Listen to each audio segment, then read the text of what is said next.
let's turn to Einar Tangen in Beijing. He's a senior fellow at the Taihe Institute and chairman of Asia Narratives. Einar, welcome to the program. I want to begin with Wang Yi's comments before the General Assembly on some of the global hotspots in the world right now, including Ukraine. As our reporter mentioned, China and Brazil have pressed ahead with a peace plan for Ukraine, but it appears it's not getting much traction in the Western world, even in Ukraine. Why do you think that is? Well, quite frankly, the U.S. has committed to backing Ukraine, and you have Zelensky actually in the United States visiting arms factory and asking for more weapons. He's still saying that there's a path to victory on the battlefield, and unfortunately, the reality is completely against that, Asieh. I mean, it's unfortunate.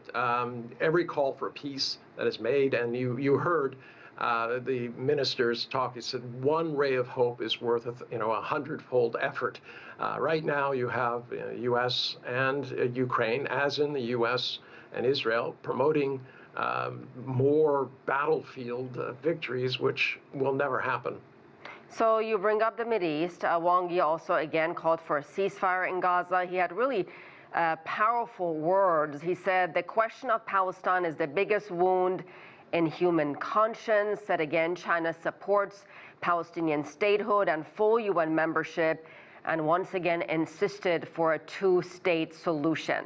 So clearly China has already drafted a proposal when it comes to Ukraine. What can China do in terms of playing a mediator when it comes to this horrific crisis that has killed more than 41,000 people since last October? Well, it seems to be a situation of one step forward and two steps back.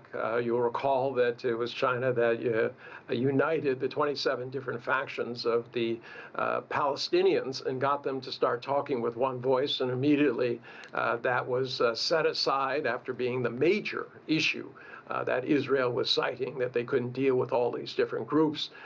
Instead of sitting down at the table, Israel has expanded the war. So it's not just 41,000 Palestinians dead. Now we have hundreds more and reaching the thousands dead in Lebanon. This cannot continue if you expect to have a world of peace. And it's absolutely sad. And China is not alone in this. This is not about China. This is about the majority of the world, as has been reflected in the votes continuously held at the UN General Assembly, the condemnations that have been given, only blocked by the U.S., Israel, and a few close allies of the United States. And on the sidelines, Wang Yi met with a number of diplomats, including U.S. Secretary of State Antony Blinken.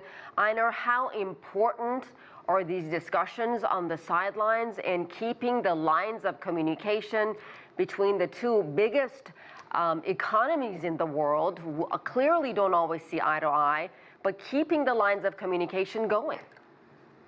Well, keeping the lines of communication going is absolutely vital. You cannot have any kind of agreement unless you have a meeting. But it is a little disheartening when you hear afterwards, positive messages by the China side, but very negative ones by the U.S. side. Blinken basically dismissed it as, this isn't going to work, and, China needs to basically adopt whatever it is that we're trying to push.